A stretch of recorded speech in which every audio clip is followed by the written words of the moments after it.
जी अस्सलाम वालेकुम दोस्तों। आज मैं अपने गांव में हूँ। सुबह सुबह का टाइम है और बहुत मज़े की मॉर्निंग है, बल्कि गुड मॉर्निंग है। गांव में ओस पड़ी हुई है, मेरी गाड़ी भी भीग चुकी है। ये देखें, ये सारी ओस है। ठीक है जी। तो सोचा थोड़ा सा व्लॉग बना लूँ। घर से निकला हूँ, अभी जागा हूँ। ये देखें, सरसब्ज़ खेत, गंदम की फसल जो है वो आहिस्ता आहिस्ता परवान चढ़ रही है।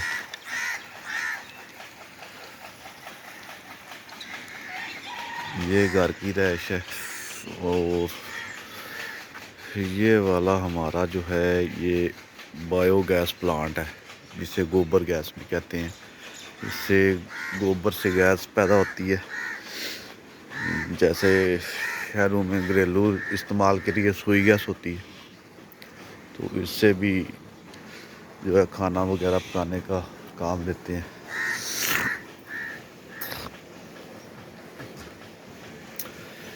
ये ट्रैक्टर है। शायद शहर के लोगों को ना पता हो। तो ये आ गया हमारा ज़री फार्म, अपना कैटल फार्म। ठीक है जी। ये जो ब्राउन है ये गाय का बच्चा है और ये ब्लैक भैंस का बच्चा है।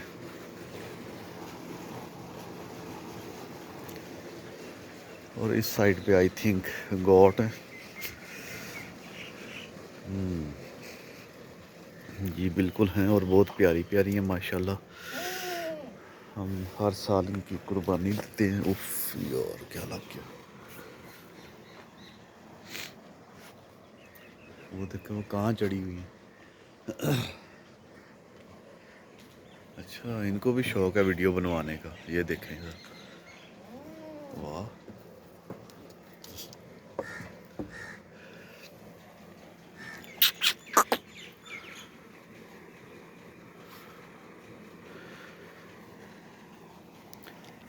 और ज़रा इस तरफ आए, भैंसों के बाड़े में चलते हैं। मट्टी क्या करनी है।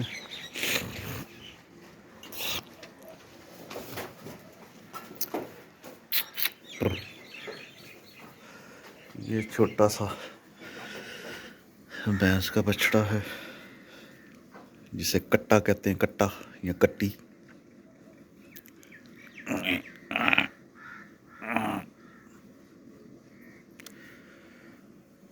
ये देखो, इसकी मैं रस्सी को हाथ लगाऊंगा, ये फौरन उठ के खड़ा नहीं हुआ। इसने दूध पी लिया होगा। और ये गाय का बछड़ा, छोटा सा, बहुत प्यारा सा। और ये रही जी हमारी भैंसें और गायें। और इसमें जो वो जिसको नकेल डली हुई है, ये सांड है। और ये गाय है, ये वलैती गाय है।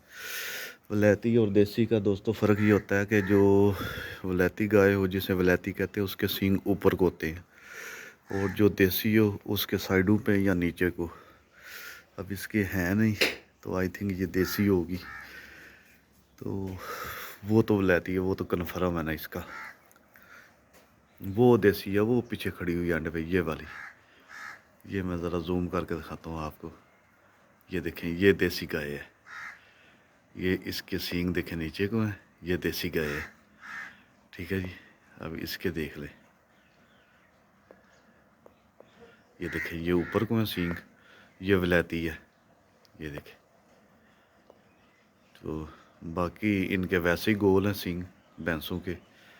तो मुझे बड़ा गौर से देख रही हैं कि शायद ये कहीं वेटरनरी डॉक्टर आ गया है, तो उससे ये बड़ी अजनबियत फील करती हैं और डरती भी हैं, क्योंकि वो इन्हें फालती टीके लगाता है, इंजेक्शन लगाता है।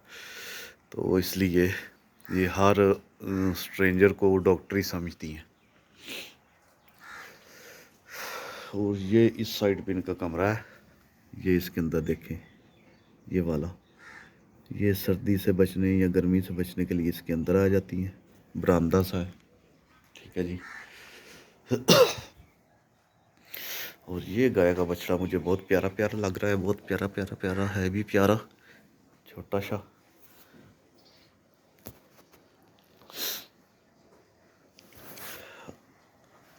ये बड़े गौर से देख रहे हैं, ये भी देखने वलैती है, इसके सींग ऊपर।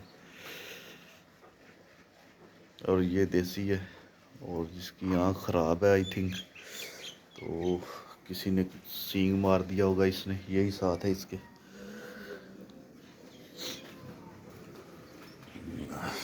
अब चलते हैं, ये ट्रॉली में बोर का सामान, इससे होगा बोर, होगा पता नहीं किसका। और ये बना हुआ है हमारे मोर और पेरू रखने के लिए डरबा। यहाँ पे हम मोर रखेंगे, ये उनका डरबा है।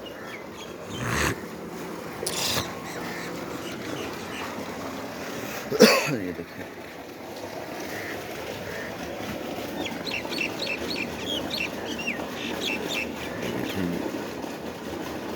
उधर भी जाली लगी हुई, इधर भी जाली लगी हुई है।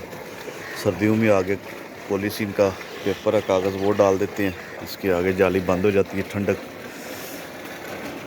उससे भी बड़े मज़े का बना हुआ है, मस्त है सारा। ये है जी सोलर ट्यूबवेल, सोलर प्लेट्स पे चलता है, सोलर से बिजली लेता है, साथ ही सप्लाई आती है और ट्यूबवेल चलता है। ये गंदम की फसल है जो छोटी छोटी अभी परवान चढ़ रही है, अप्रैल में जाके तैयार होगी, कटाई होगी गंदम की। तो वो हमारे कज़न्स हैं, उनके घर हैं ये साथ साथ। ठीक है जी, हल्की हल्की धुंध पड़ी हुई है, आप देख सकते हैं, बहुत मज़े का मौसम है। सूरज जो है वो अपने आबोताब से चमक रहा है, आहिस्ता आहिस्ता हीट दे रहा है ज़मीन को।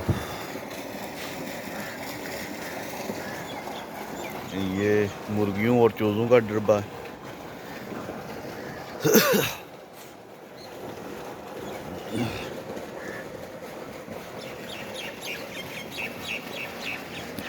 परिंदे चहचहा रहे हैं सुबह सुबह। कौवे मुझे देख के शोर कर रहे हैं कि पता नहीं मैं क्या इनको कोई नुकसान पहुंचाऊंगा।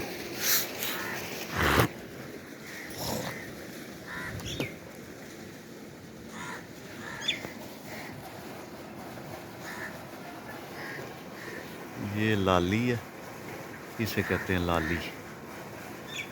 ये कितना प्यारा बोल रही है, मज़े का।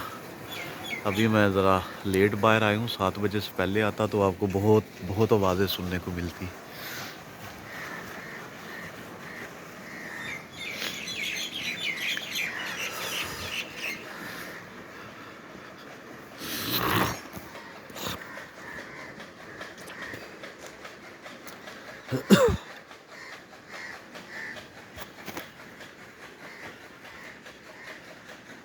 ये रूटावेटर है और इससे जो है ज़मीन तैयार की जाती है धान चावल की फसल काटने के बाद, क्योंकि उसकी जड़ें, उसकी बाकियात रह जाती हैं ज़मीन में, वो ये ख़त्म करता है। ये इसकी शाफट है, ट्रैक्टर इससे आगे भी चलता है। और ये इसकी जो छुरियाँ नीचे ब्लेड आप देख रहे हैं ये चलते हैं, ये ज़मीन को खोद खोद के उसकी जड़ें काटते हैं धान की फसल की। और जी ये है जो मेन चीज़ मैं आपको बताना चाह रहा हूँ कि गोबर गैस प्लांट या बायोगैस प्लांट। यहाँ पे भैंसों का फजला डाला जाता है, फिर ये मदानी सी ऐसे ऐसे घुमाया जाता है, ऊपर से पानी छोड़ दिया जाता है। पानी के साथ वो थोड़ा सा पतला होके मिक्स होके, यहाँ पे बहुत बड़ा होल है जो आई थिंक 15-20 फुट गहरा है और कोई 12-10 फुट की उसकी गुलाई है, कैलिबर है उसका। ये न्यूज़ल उसकी बिल्कुल गुंबद की तरह छत है उसका, उसकी ऊपर छत के ऊपर दरमियान में लगी हुई है। तो वो जब फजला उधर से इसके अंदर आता है, इसके अंदर उससे हीट मिलती है, हीट से वो फिर गैस पैदा करता है, गैस यहाँ से फिर आगे सप्लाई घर को चली जाती है। वो देखें यहाँ से पाइप ये नीचे अंडरग्राउंड हो गया और वो निकला होगा वहाँ से घर को चला जाता है। ये देखें ये साथ ही, ठीक है जी। और अज़ाफ़ी फजला जो है गोबर वो आगे इस टैंक में आ जाता है, ठीक है। उससे निकल के गोबर गैस देकर गैस फिर जिसकी गैस निकली हुई इस टैंक में आगे जमा होके यहाँ से फिर ये नाली है और आगे खाले में चला जाता है।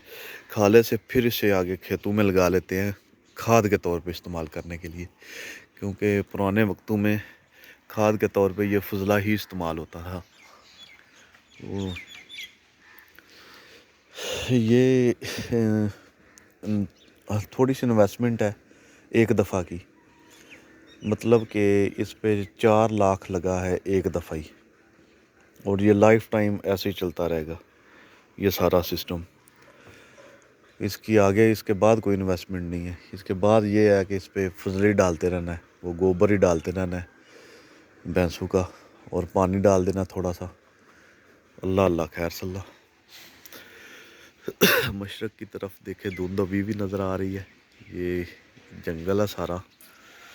तो ये रहे जी अल्लाह पाक की खूबसूरत तख्लीक, सूरज और ये सारे दरख्त।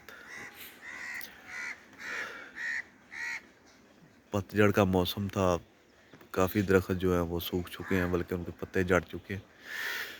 ये है सुखचैन और ये अभी भी हरा है, और वो वलैती बोर्ड इसे कहते हैं, ये भी अभी ग्रीन है। ये शीशम है, ये भी अभी ग्रीन है। और ये वो शीशम है जिसके बारे में हकीम लुकमान ने कहा था कि इसकी मसवाक दांतों के हर मसले मसाइल, हर बीमारी का इलाज है, ठीक है जी। और ये अनार के दरख्त है, पौधे दोनों। तो ये आगे जामुन आ जाता है, जम्मू जिसे कहते हैं, जामुन जो खाते हैं गर्मियों में। ये इससे आगे मैंगो है,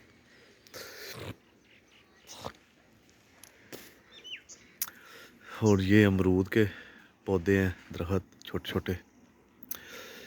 तो साथ ये छोटा सा एक प्लाट है जिसमें हम सब्ज़ी बीजते हैं अपने खाने पीने के लिए। और ये इसमें जो है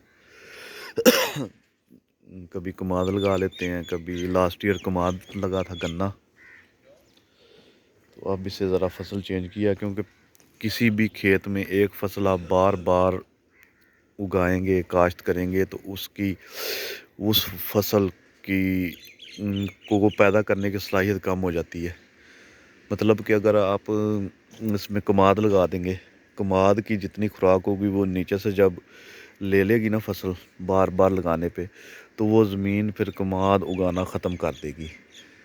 1-2 साल बाद किसी भी ज़मीन में फसल को चेंज करना पड़ता है। उससे ये होता है कि ज़मीन की उस फसल को उगाने की सलाहियत कम नहीं होती और ज़्यादा आती है। और शायद ये आपने पहले ना सुना हो, मैंने भी नहीं सुना था, बस अपने बुज़ुर्गों से ही सुना है कि फसल चेंज करते रहना चाहिए ताकि ये सब फसलों की खुराक ज़मीन में बैलेंस रहे। तो ये ब्लेड है, इसे आप पंजाबी में करा कहते हैं। ये ज़मीन का खेत का लेवल करने के लिए, वो पंजाबी में उर्दू में पता नहीं क्या कहते हैं, लेवलर ही है आई थिंक, सुहागा। इससे ये है कि जब खेत में हल चलाते हैं, ये पीछे चलाते हैं, ये प्लेन कर देता है। बीज जब डाला जाता है, खालियाँ सी बनी होती है हल से, जब बीज अंदर चला जाता है ये ऊपर से प्लेन करके बीज को दबा देता है और फसल उगाती है। चलें जी दोस्तों, बहुत शुक्रिया, इंशाल्लाह मिलेंगे एक नए वीलॉग में। तो ये मग हैं, इन पे ऑलरेडी मैं कल वीलॉग कर चुका हूँ, अभी वो मेरे चैनल पे पड़ा है, आप देख सकते हैं। ये आई थिंक मरगाबी या वो बड़ी बत्तख के मिलाप से ये पैदा होते हैं। तो बहुत ही प्यारे से जानवर हैं, मेरे छोटे भाई ने, कज़न ने रखे हुए हैं। ये इसके बच्चे भी हैं, ये 4 बच्चे हैं जो पीछे वाले हैं, वो आगे वाली ये इनकी मामा है, ये इनके डैडी जान है, और ये बाकी जो है ना ये 4 बच्चे हैं। ये देखें वो सुबह सुबह पानी में एंजॉय कर रहे हैं, नहा रहे हैं। हल्का सा जमीन पे भी आपको दिखा देते हैं इनका भी। और वो छोटी बतख है, ये देखें, ये भी बड़ी खूबसूरत होती हैं, कहीं कलर में कहीं शेड में, वो मुझे देख के भाग रही हैं ऐसे।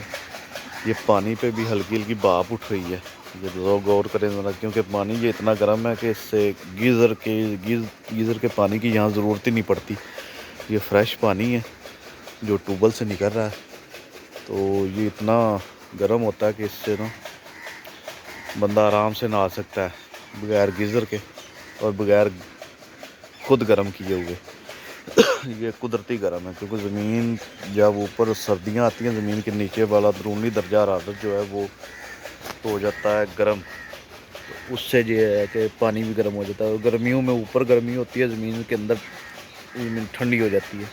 गर्मियों में ठंडा पानी आता है और इतना ठंडा आता है कि हमें बर्फ़ वगैरह डालने की भी ज़रूरत नहीं पड़ती। ओके दोस्तों, अल्लाह हाफिज़, खुश रहें, आबाद रहें, अपने भाई को याद रखें, अपने भाई के चैनल को याद रखें और काइंडली चैनल को सब्सक्राइब कर दें, बेल के बटन को दबा दें ताकि आपको हर आने वाली वीडियो का नोटिफिकेशन मिलता रहे। बहुत शुक्रिया, अल्लाह हाफिज़।